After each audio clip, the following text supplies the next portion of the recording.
Langsung saja, di sini saya akan menjelaskan materi sejarah perekonomian Indonesia. Yang pertama, perekonomian Indonesia pada masa sebelum kemerdekaan. Dinamika perekonomian Indonesia pada masa sebelum kemerdekaan dimulai dari zaman prasejarah sampai munculnya kolonialisme di Indonesia. Atas dasar itu, dinamika perekonomian Indonesia sejalan dengan berkembangnya kehidupan bangsa Indonesia, yang dimana diwujudkan melalui keberadaan kerajaan yang ada di Nusantara. Yang kedua, pada masa penjajahan Portugis, yaitu pada tahun 1509 sampai 1659. Nah, perekonomian di sini lebih diwarnai dengan adanya perlawanan rakyat Indonesia terhadap Portugis, dikarenakan komoditi rempah-rempah yang dimiliki Indonesia dikuasai oleh Portugis. Sumber daya yang menjadi tumpuan kehidupan masyarakat Indonesia dijadikan sebagai eksploitasi Portugis. Selanjutnya yaitu masa monopoli VOC, yaitu pada tahun 1602 sampai 1942, di mana penjajahan Belanda ini berlangsung selama kurang lebih 3,5 abad. Dibentuknya VOC merupakan salah satu kebijakan yang dilakukan oleh pemerintah Belanda di bidang ekonomi. VOC menguasai perdagangan sehingga kewenangan dimilikinya, mulai dari mencetak uang, menyatakan damai dan perang, membuat angkatan bersenjata sendiri, dan juga memberikan perjanjian dengan raja-raja. Selanjutnya, masa kependudukan Jepang, yaitu pada tahun 1942 sampai 1945.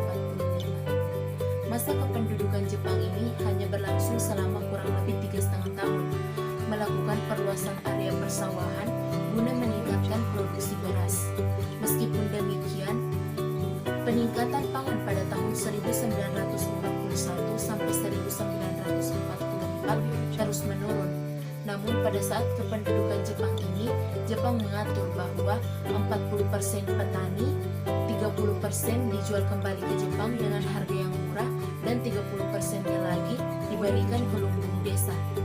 Jepang hanya menginginkan dua tanaman, yaitu tanaman karet dan tanaman kina.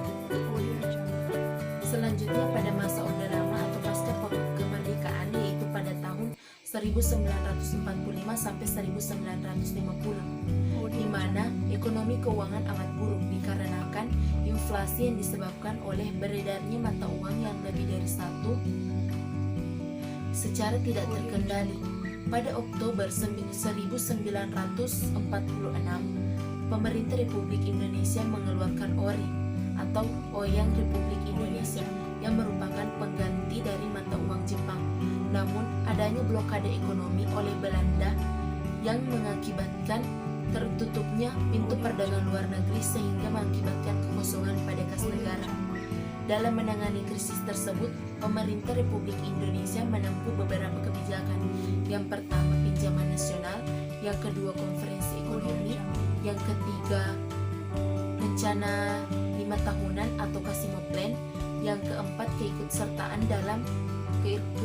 swasta dalam pembangunan ekonomi nasional, dan yang kelima, sistem ekonomi gerakan benteng dan ekonomi Alibaba. Selanjutnya pada masa demokrasi liberal, yaitu pada tahun 1950 sampai 1957, yaitu di mana perekonomian diserahkan sepenuhnya kepada pasar. Padahal masyarakat pribumi belum mampu bersaing dengan masyarakat non-pribumi, sehingga mengakibatkan buruknya perekonomian yang ada di Indonesia. Usaha-usaha yang dilakukan pemerintah dalam mengatasi ini ada 4, yaitu pemotongan nilai mata uang, yang kedua, menumbuhkan wira swasta pribumi, yang ketiga, pembatalan sepihak atas hasil-hasil KMB atau konferensi meja bundar, dan yang kelima, yang keempat, membubarkan Uni Indonesia Belanda. Selanjutnya, masa demokrasi terpimpin, yaitu pada tahun 1959 sampai 1967, di mana demokrasi terpimpin ini terjadi setelah munculnya dekret presiden pada 5 Juli tahun 1959. Mulai saat itulah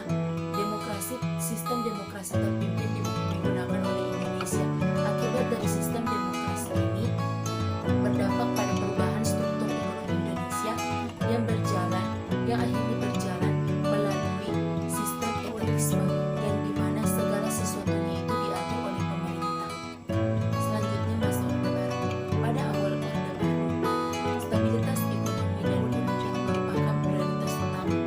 Program pemerintah ini berorientasi pada pertama, pengendalian inflasi, kedua, penyelamatan keuangan negara, dan yang ketiga, pengamanan kebutuhan pokok rakyat. Pada masa ini, pemerintah menerapkan sistem ekonomi campuran dalam kerangka sistem demokrasi ekonomi Pancasila.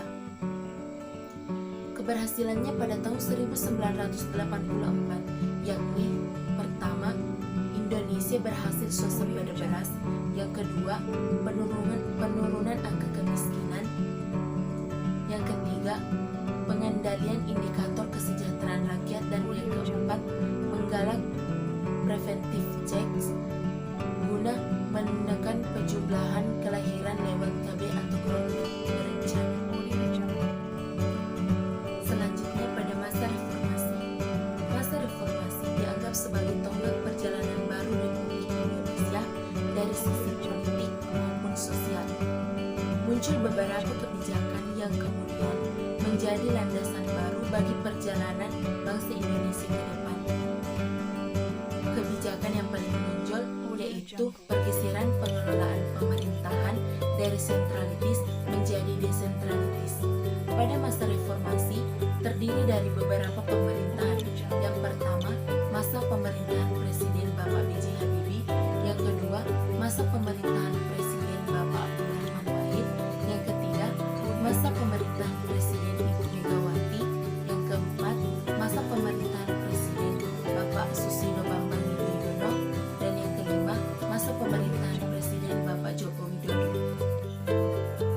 Baik, yang pertama, Bapak B.J. Habibie pada tanggal 21 Mei 1998 sampai 21 Oktober 1999. Salah satu tugas penting Bapak B.J. Habibie yaitu mendapatkan kembali komunitas negara-negara donor untuk program pemulihan ekonomi untuk menyelesaikan krisis moneter dan perbaikan ekonomi Indonesia.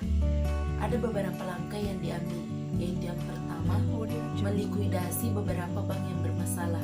Yang kedua, menaikkan nilai tukar rupiah terhadap dolar hingga menjadi di bawah 10.000. Yang ketiga, membuat lembaga pemantau atau penyelesaian masalah utang luar negeri. Yang kedua, Presiden Abdurrahman Wahid, yaitu pada 20 Oktober 1999 sampai 23 Juli 2001.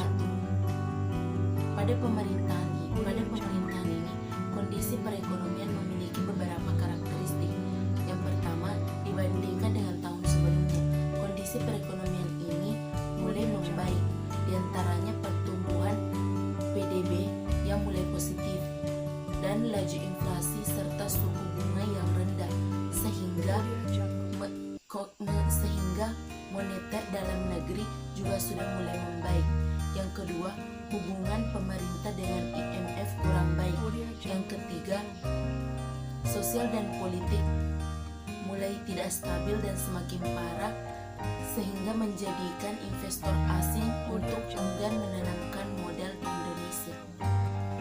Yang ketiga, pada masa Presiden Ibu Megawati, yaitu pada tanggal 23 Juli 2001 sampai 20 Oktober 2004.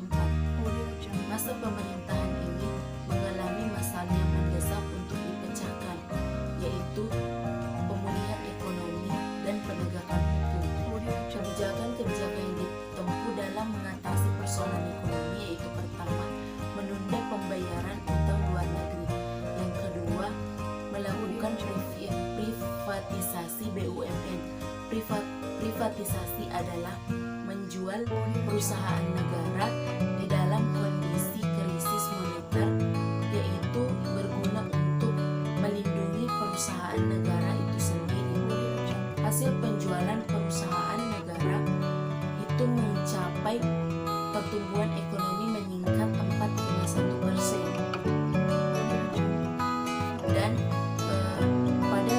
pada pemerintahan ini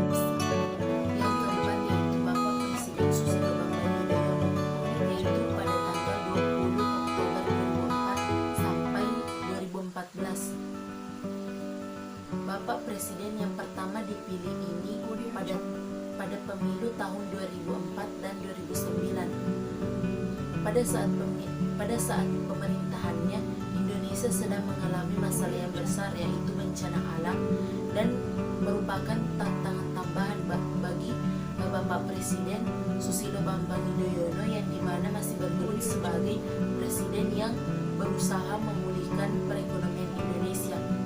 Ada beberapa kebijakan yang menjadi kebijakan Bapak SBY yang sangat kontroversial. Yang pertama, kebijakan mengurangi subsidi BBM yang dilatar belakangi oleh naiknya harga minyak dunia, yang kemudian subsidi BBM ini dialihkan ke sektor pendidikan dan kesehatan serta bidang-bidang yang lain yang mendukung kesejahteraan masyarakat.